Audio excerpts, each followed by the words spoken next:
Let's go back in time.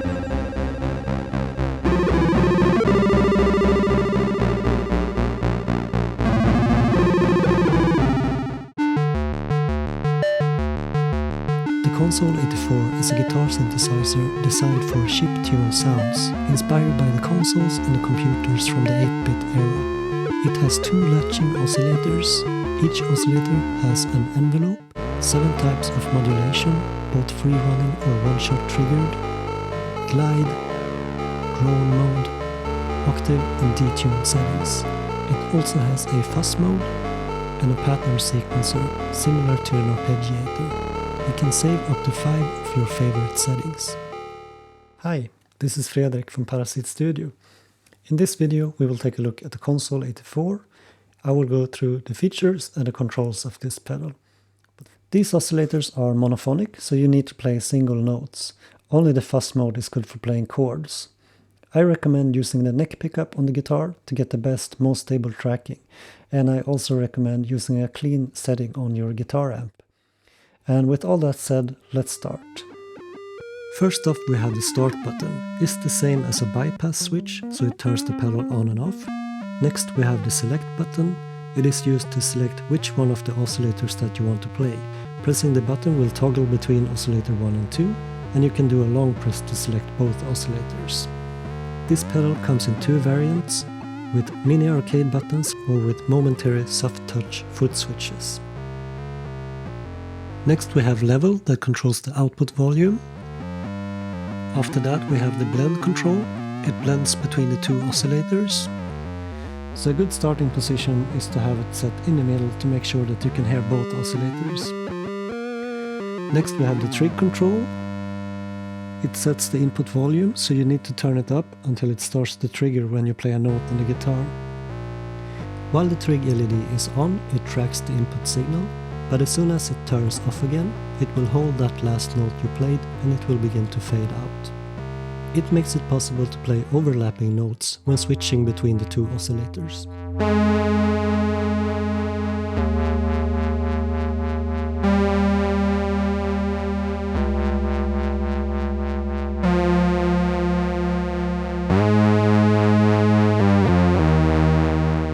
Now we have come to the core of this pedal, the oscillator controls, the set button and a combined rotor encoder and button, the assign button. These are both multifunctional, and what they do depend on their current assignment, indicated by these LEDs. You can change the assignments by simply pressing the rotor encoder. Now using these controls will only change the settings for the selected oscillator. So you can change the settings for each oscillator individually, but not both at the same time. When both are selected, you can only save and load to and from memory. Okay, let's go through all the different assignments and start with position 1. Here we have octave and detune. Pressing set will cycle through different octave settings.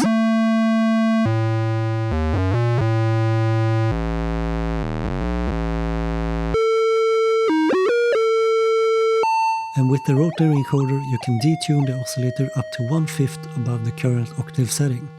It makes it possible to mimic simple chords by detuning one of the oscillators and playing them both together.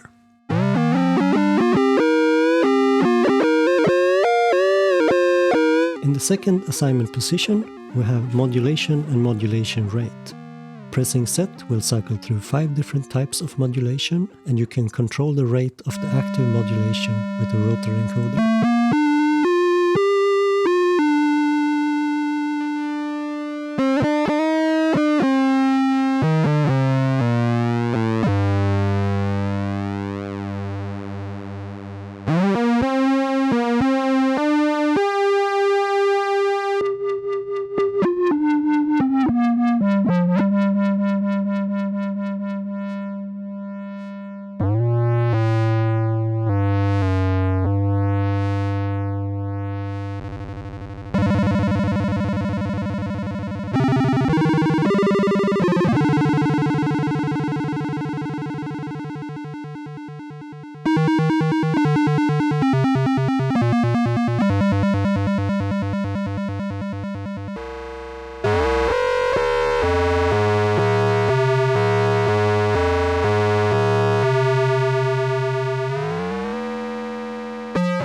There's also an alternative modulation mode that you can enter by doing a long press of the set button while the modulation is active.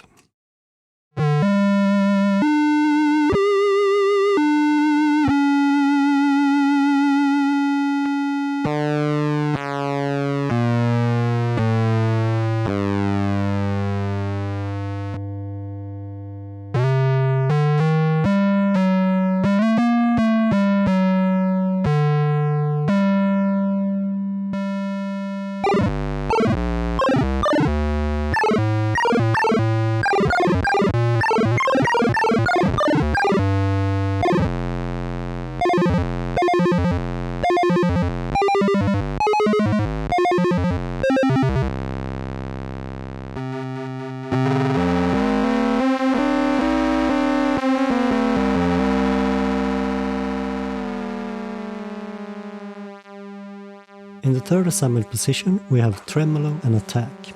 Here, the rotary encoder normally controls the attack of the envelope. It's by default set to the fastest setting so that you hear notes come on instantly, but you can increase the attack time to get notes to fade in.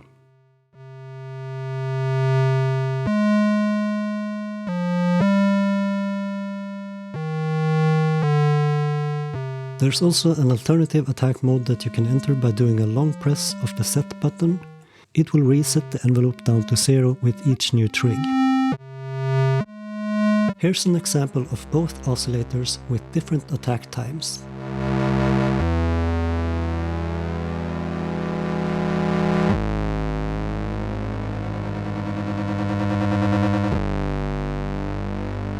Pressing set will enable the tremolo and cycle through different wave shapes.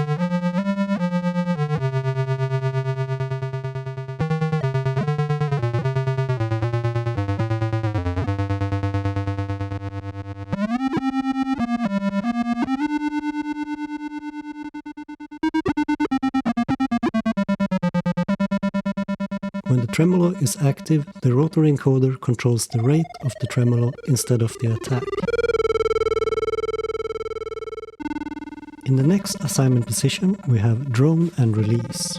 Here, the rotary encoder normally controls the release of the envelope, so how long it takes for a note to fade out.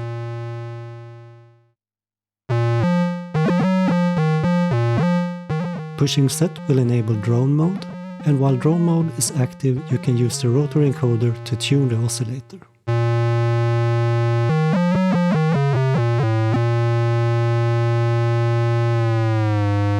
Here's an example of both oscillators in drone mode.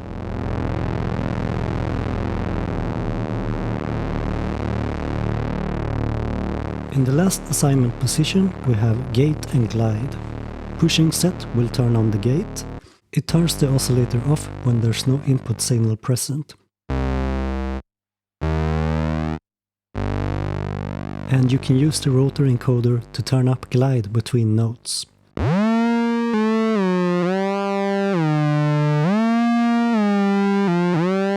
Here's an example of a very slow glide together with a ring modulation.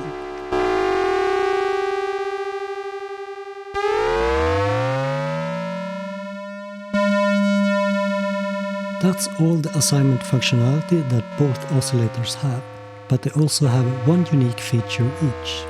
Oscillator 1 has a fuzz mode. To enter the fuzz mode, select oscillator 1, assignment position 1, then do a long press of the set button.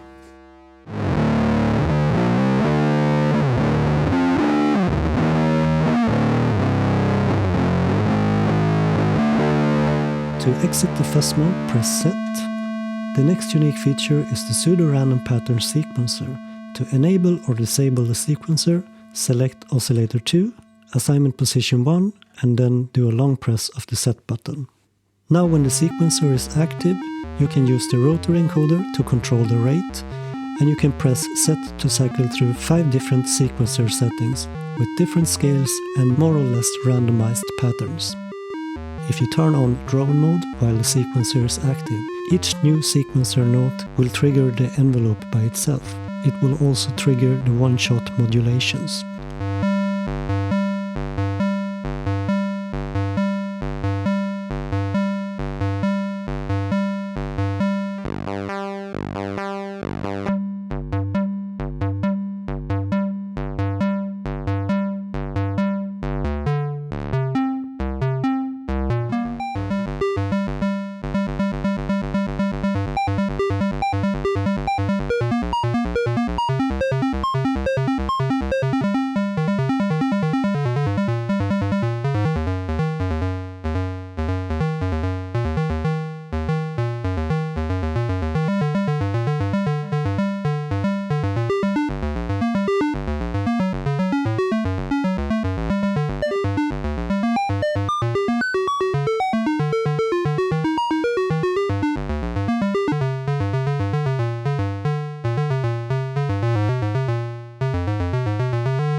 Since the last two sequencer settings are randomized by the overall input, I like to set a bass note with oscillator 2, then switch over to oscillator 1 and use it to randomize the patterns of the sequencer.